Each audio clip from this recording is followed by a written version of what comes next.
संपूर्ण मानव परिवारों को सुस्वागतम। संपूर्ण मानव प्राणियों, आज मैं आप लोगों को इस मृतलोक में आकर रहने का जगह के बारे में परिचय कराता हूँ। हम लोग इस मृतलोक में आते हैं, जब मानव रूप में आते हैं तो मेरे लिए कहीं न कहीं पर्दा की व्यवस्था की जाती है। हमारे लिए कहीं न कहीं घिरावा किया जाता है, परंतु हमसे अलग हट करके सारे जीव जंतु हैं, मनुष्य है, जानवर है, पक्षी है, कीड़ा है और ये सारे हमारे वृक्ष हैं, पौधे हैं। 5 प्रकार के जीवों में सबसे हमारे उत्तम जीव मानव जीव होते हैं, जिनके लिए मानव अपने बुद्धि को विकसित करके उसके द्वारा अपने लालन पालन और सेवा का सुव्यवस्था करके सुख उत्पादन करके और सुख प्राप्त करते हैं। परंतु जो हमारे जीवाजंत हैं, मनुष्य से हट करके, उनके लिए कोई व्यवस्था और कोई सुखासन का ही संचय नहीं है। मैं आप लोगों को दिखाता हूँ कि उनके लिए रहने का स्थान कैसा होता है। ऊपर में उनका जो ऊपर में है, जिसको हम आकाश कहते हैं, आकाश सारे मानव जीव जातियों के लिए छत है और पृथ्वी हमारे संपूर्ण मानव और संपूर्ण जीव जातियों के लिए फर्श है, रहने का स्थान है। God is director, Prithvi is मंच, जीवात्मा इज ए कलाकार। God is director, Prithvi is a मंच और जीवात्मा इज ए कलाकार। हम सारे कलाकारों के लिए मंच बना हुआ है। अग्नि, जल, पृथ्वी, वायु, आकाश, ये हमारे अनिल ईश्वर के सखागण हैं, जिनके सहयोग से, जिनके सेवा से मेरा जीवन यापन होता है। अगर सूर्य हमारे नहीं उगे, सूर्य की उदय ना हो,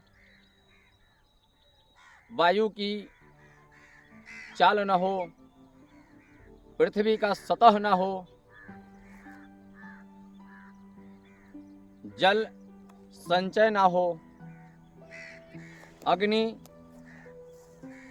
हमारे समक्ष ना हो, तो हमारा यह शरीर एक कदम चलने का पात्र नहीं है। हम लोग अहंकार, हम लोग घमंड, ईर्ष्या, घृणा, भेदभाव, लेकिन परंतु किसके बल पर करते हैं? वो क्षण मात्र की जो हमें सुख देती है, उस पर करते हैं? नहीं।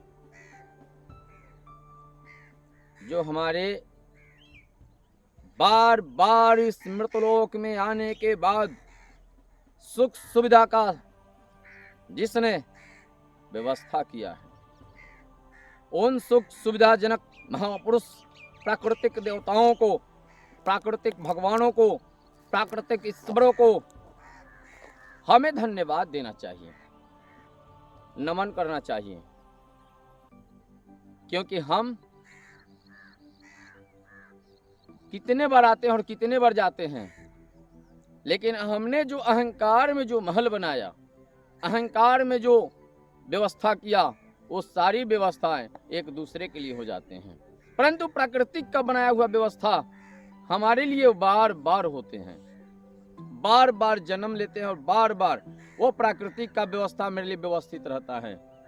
मैं वैसे व्यवस्थित कर्ता को बार बार नमन करता हूँ और मैं यही प्रार्थना करता हूँ, हे प्राकृतिक के व्यवस्था व्यवस्थित करने वाले, हे प्राकृतिक स्वामी, हे सर्वशक्तिमान प्राकृतिक देवता, आप इस मृतलोक में भेजकर मुझे जो सौभाग्य दिया है, सुख साधन दिया है, सुख सुविधा दिया है और सुख को ग्रहण करने का जो आपने मुझे बुद्धि और विवेक दिया है, इसके लिए मैं आभार प्रकट करता हूँ।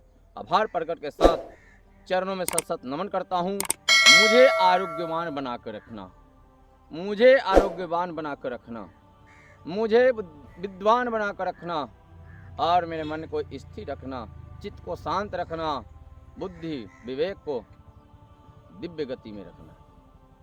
संपूर्ण मानव प्राणियों के तरफ से, संपूर्ण मानव जीव जातियों परिवारों के तरफ से, हे प्राकृतिक स्वामी, मैं आपको नमन करता हूँ।